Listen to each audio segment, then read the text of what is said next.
Là, je viens de prendre une photo avec l'iPhone, c'est assez simple. Et là, j'ai pris une photo avec la composition des bancs et des arbres, et en arrière-plan, la cathédrale de Notre-Dame de Paris. Vuteara s'est mis à la photographie depuis qu'il a un smartphone. Toujours prêt à dégainer son appareil, il partage ses photos sur Internet. Une pratique en plein boom qui a désormais un nom, la e-photographie ou l'e-phonographie. J'ai utilisé la photo que j'ai prise, donc c'est celle-ci. Je vais augmenter la clarté pour donner un peu d'éclat à la photo.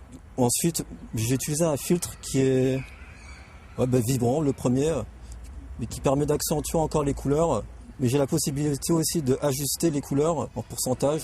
Pas besoin de passer par un ordinateur pour éditer son image. Le téléphone devient un laboratoire ambulant, mais aussi un moyen d'exposer son travail en un clic dans le monde entier via les réseaux sociaux. Ça donne accès à la photographie comme aucun autre appareil n'a pu le faire jusqu'à présent. C'est-à-dire qu'on prend conscience de ce qu'on fait, on se compare avec les travaux des autres, on est encouragé par l'appréciation des autres utilisateurs et je crois qu'on évolue comme on ne pouvait pas évoluer jusqu'à présent. Une manière de se faire repérer aussi, Vuteara, qui compte plus de 20 000 abonnés à son flux de photographies, a été exposé dans une galerie new-yorkaise. En effet, le mouvement prend de l'ampleur aux États-Unis ou au Canada, où des artistes comme Miss Pixel ou Becky Beko ont réussi à se faire un nom. On est en voie de reconnaissance, de professionnalisation d'une certaine façon de l'iPhonographie, puisqu'on voit qu'il y a des festivals qui existent, que ce soit en Espagne, aux États-Unis ou un peu partout dans le monde. On a des galeries aussi qui commencent à exposer. Au Canada, il y a une grande galerie qui a exposé des artistes qui commencent vraiment à être reconnus. Et puis, on a aussi une utilisation dans le cadre du journalisme avec des reportages qui se font en utilisant l'iPhone.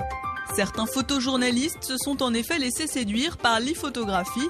Discret, simple d'utilisation, le mobile peut se montrer utile sur le terrain.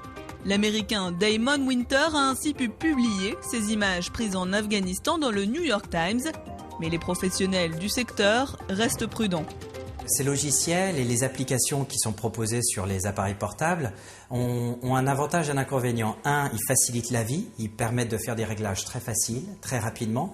L'inconvénient, c'est qu'ils peuvent dénaturer un propos, c'est-à-dire qu'ils deviennent très superflus et tellement superflus qu'ils dénaturent le propos de fond.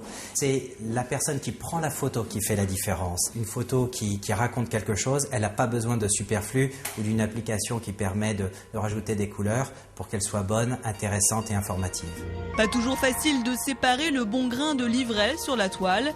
Quelques professionnels et des millions d'amateurs se bousculent sur les sites de photographie mobile. Des talents émergent parfois. Toujours est-il que le phénomène agite le monde de la photographie. Lors de la Social Media Week, une conférence sur ce thème a ainsi été organisée dans une galerie parisienne.